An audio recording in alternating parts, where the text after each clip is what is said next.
E em relação ao tratamento da traqueobronquite infecciosa canina, o uso de antibiótico para tratar essa doença em casos leves, ou seja, não complicados, é controverso. Alguns autores recomendam e outros não.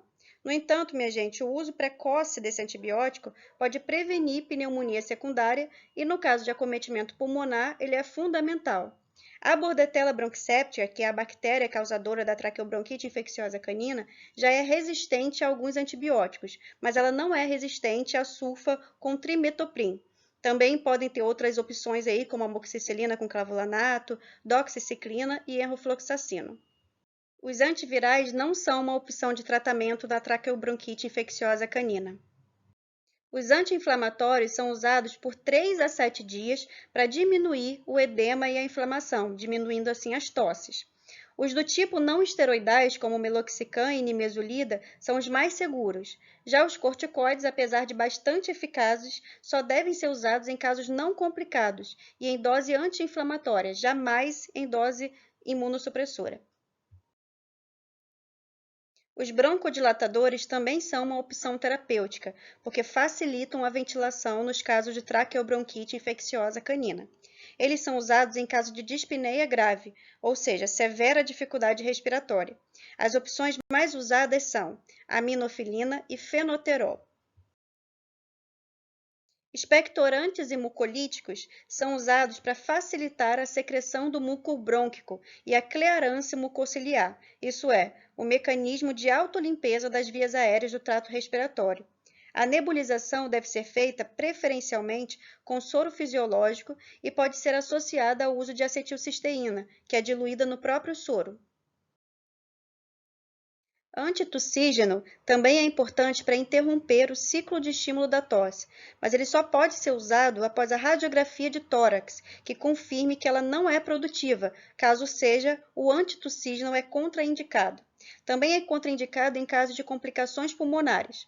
Antitussígenos que têm ação central têm melhores efeitos. O fármaco mais utilizado é a codeína. Além de todos os medicamentos já citados, o tratamento de suporte também é importante, como instituição de fluidoterapia para manutenção do equilíbrio hidroeletrolítico do animal, além de alimentação parenteral. O prognóstico da traqueobronquite infecciosa canina é favorável. Apesar de ser altamente transmissível, os animais geralmente se recuperam sem sequelas. Considerando a alta transmissibilidade da doença, é importante que cuidados sejam bastante rigorosos para que a doença não se espalhe, como, por exemplo, o manejo sanitário adequado, mantendo sempre a higiene, limpeza, desinfecção do ambiente com água sanitária e adequada ventilação. Fômites, como vasilhas de água e comida, não devem ser compartilhados. Também é importante reduzir a densidade de animais por metro quadrado para reduzir também o contágio. Fazer quarentena dos animais novos que chegarem à propriedade por pelo menos 2 semanas e, em caso de doença, fazer o isolamento dos enfermos para que sejam tratados longe dos saudáveis. Por fim, existem vacinas contra a tosse dos canis, mas nem sempre elas são eficazes, já que são vários os agentes etiológicos que podem causar a doença, como a gente já mencionou. Ainda assim, pessoal, apesar de não evitar completamente a doença, a imunização é importante porque reduz a gravidade.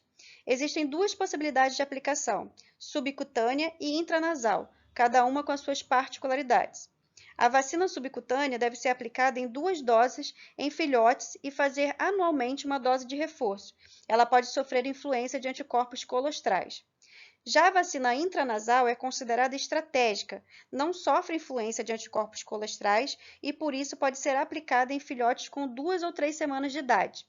A imunidade é desenvolvida após cerca de 72 horas, e alguns autores defendem a sua aplicação também em animais doentes, para diminuir a transmissão, mas esse uso é controverso. E em relação à saúde pública, a bactéria Bordetella bronquiseptica, uma das causadoras da traqueobronquite infecciosa canina, também pode causar doença em humanos imunossuprimidos e em acidentes laboratoriais. Apesar de ser incomum, a prevalência tem aumentado e inspira cuidado, assim como para outros animais.